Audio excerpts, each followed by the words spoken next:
Convinced that Jack would eventually marry her, Marilyn stepped up her rivalry with Jackie by making an extraordinary move. Hollywood's superstar and America's First Lady had a direct confrontation when Marilyn Monroe picked up the phone and called Jackie Kennedy. She said to Jackie that Jack had promised to marry her and that, you know, she intended to see it through. And Jackie's response, I think, was rather clever under the circumstances. And one can almost hear them talking one to the other, and that both of them in that high whispery voice that they had, so that they sounded almost like sisters. And Jackie saying to her, well, that's fine, Marilyn, you'll marry Jack and I'll step out and you'll become First Lady and you'll take on all the responsibilities and you'll go to the state dinners and you'll travel to India and you'll travel to Ireland, etc., etc., etc. And I think Marilyn was more or less taken aback by Jackie's brashness and bravado. But Marilyn was determined not to be stopped. On Thursday, May the 17th, 1962, she dropped filming in LA and flew straight to New York. In the grandest of gestures, Marilyn sang Happy Birthday to her lover at Madison Square Gardens. Marilyn Monroe made a spectacular entrance swathed in white fur, and it dropped.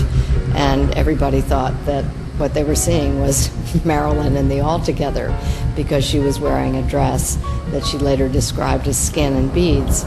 She came out in this gown which had virtually been stitched onto her. I mean, how she got into it is anybody's guess. I mean, it was practically sewn on. In fact, I think it was sewn onto her. But Marilyn Monroe's public display of devotion had been too much for Jack Kennedy, and as ripples of gossip spread across America, he dumped her. Jackie had won the battle for Jack. The American presidency was not about to be sacrificed for a Hollywood star. At her wit's end, Marilyn threatened to talk to the media. Jack sent his brother Bobby to console her. I happened to be there when a knock came at the door. Marilyn was in the shower. I opened the door and I go, oh my God. I couldn't talk. It was Bobby. I go, Finally, he said, could I come in? And oh yeah. In a bizarre twist, Marilyn had started a short-lived affair with Bobby. But when he dumped her too, the actress's connection with America's first family finally came to an end. She was terribly hurt. She'd been instructed that she was never to call or make contact with either of the Kennedys again. Marilyn called Bobby repeatedly at the Justice Department. In sort of a threatening way, she said, I'll try reaching him, but if I can't reach him by Monday morning, I'm going to hold a press conference and blow the lid off this whole damn thing. And that meant she could tumble down the presidency very fast. She had been warned by the Kennedys to, knock it off and stop. She was going to go public that she'd had an affair with the both of them. And I said, Marilyn, don't do that. These people don't play nice. And she said, well, it's the first time I ever heard her say this. I'm Marilyn Monroe. I'm going public. But there were to be no public revelations. On August the 5th, 1962, Marilyn was found dead in her bed. On more than one occasion in the past, when disappointed and depressed, she had made a suicide attempt using sedative drugs. On these occasions, she had called for help and had been rescued. From the information collected about the events of the evening of August the 4th, it is our opinion that the same pattern was repeated except for the rescue. The coroner's verdict was suicide, although controversy continues to surround the circumstances of her death.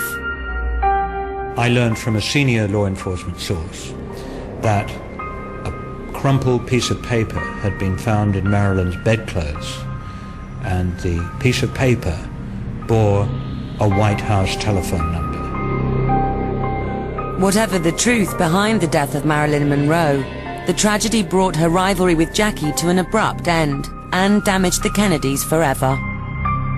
Marilyn was very angry with the Kennedys, and many people have wondered, did she want to get even with them? Well, obviously she did, because she did, when she took her life, that was really the most destructive thing she could have ever done to the Kennedys. Jackie Kennedy's rivalry with Hollywood's greatest icon ended in a hollow victory. Her name was destined to be forever linked with Marilyn Monroe, and only a year after winning her husband back, she lost Jack when he was tragically assassinated in Texas. Jackie Kennedy and Marilyn Monroe will be eternally remembered as two of America's greatest female icons. Jackie Kennedy will always be the epitome of class. She was an enormous icon of style and glamour and grace and power in her own way. And Marilyn Monroe, the archetypal screen goddess, will never die. She just had something. She lit up the screen. She had a magic that the camera caught. And even the human eye couldn't catch that, what the camera caught on Marilyn. It was earth-shattering.